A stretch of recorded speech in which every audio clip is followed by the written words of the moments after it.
What do you do when you're not getting any responses to your job applications and you suspect it could be because of your age? That's the issue my next caller is dealing with, and I walk him through a few techniques to potentially improve his situation. Please remember to hit the like button and subscribe to my channel to hear me coach more live callers just like this one.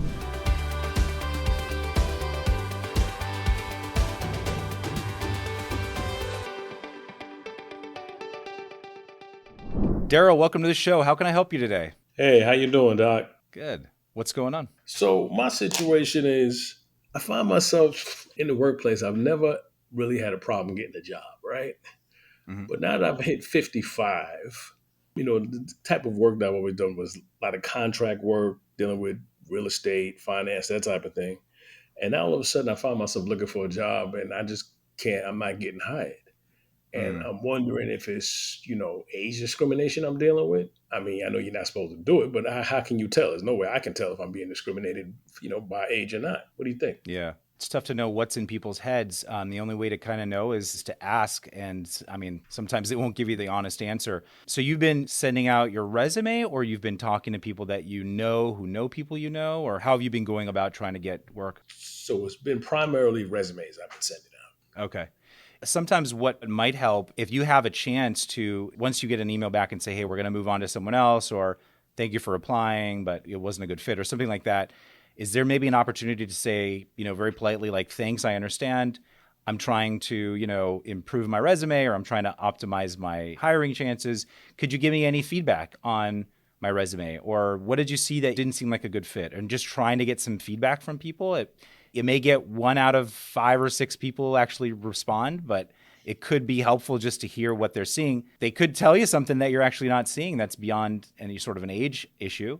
But if you're not getting the answers, or if you're getting some answers that don't make a lot of sense to you, then potentially it's an age issue, and then maybe that's something, differently to address. Do you think there's an opportunity to do something like that? I never thought of that. Nowadays, a lot of times they don't even respond if they're not, Oh, or it might be some kind of auto response. But if that's the case, I didn't think about that. Next time that happens, I'll definitely do that. well, and the other thing to do is, you can talk to, I don't know if you've talked to any recruiting agencies, but if you went to a recruiting agency of some sort, or maybe a couple of them, and said, hey, I'm looking for a job, sending in my resume, not getting a lot of responses, wondering if you could take a look at my resume and maybe, you could help get me a job, because that's what they do.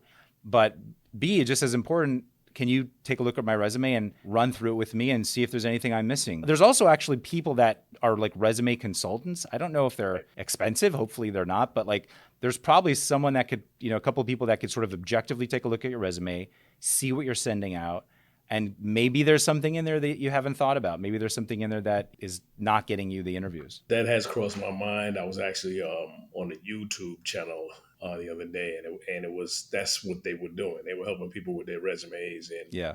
that type of it was a resume consulting service. So I'll look into that. I didn't think about that. I Yeah. saw it and I said, because sometimes you think, well, this has worked for me all these years, right? What's the problem?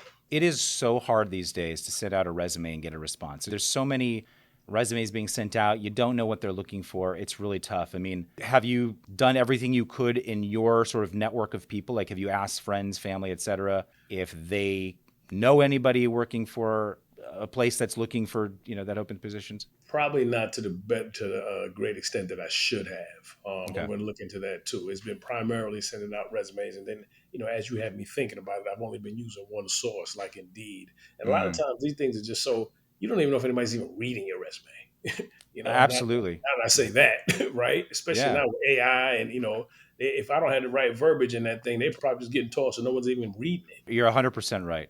So here's another way to go about it. It's so hard to just send out your resume through a service like Indeed and just hope to get a callback. If you had a callback, or if they at least responded and said, hey, it's not a good fit, that might be an opening for you to say, hey, what did you see there? How could I improve for other job opportunities?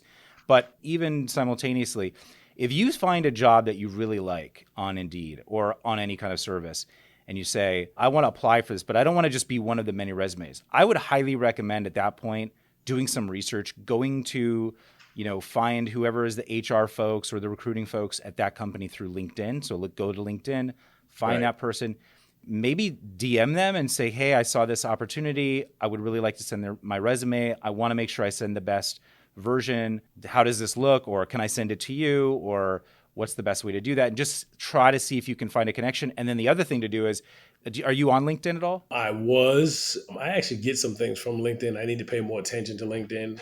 Yeah. LinkedIn is good because LinkedIn, what it will do is it gives you the opportunity also to see who you're connected to through someone you know. So if you happen to have a friend or a colleague or someone you've worked with that happens to know someone at that company that's hiring, you could always ask that person to make an introduction or something like that. So it's always better to have some sort of like even a soft or cold introduction to someone, or I know this person I'm going to connect you to. It's always better to have that than just to send a resume coldly because it's so hard these days to send that out and get a Right, response. right. You shine some light. I appreciate that. Yeah, because I've just been doing it kind of Yeah.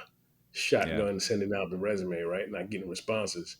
I use LinkedIn a little, but not a lot. And a lot of times that was when they came at me. But you're right. I mean, if I see some things on LinkedIn, and it's funny because I had my own business once, and I kind of did that.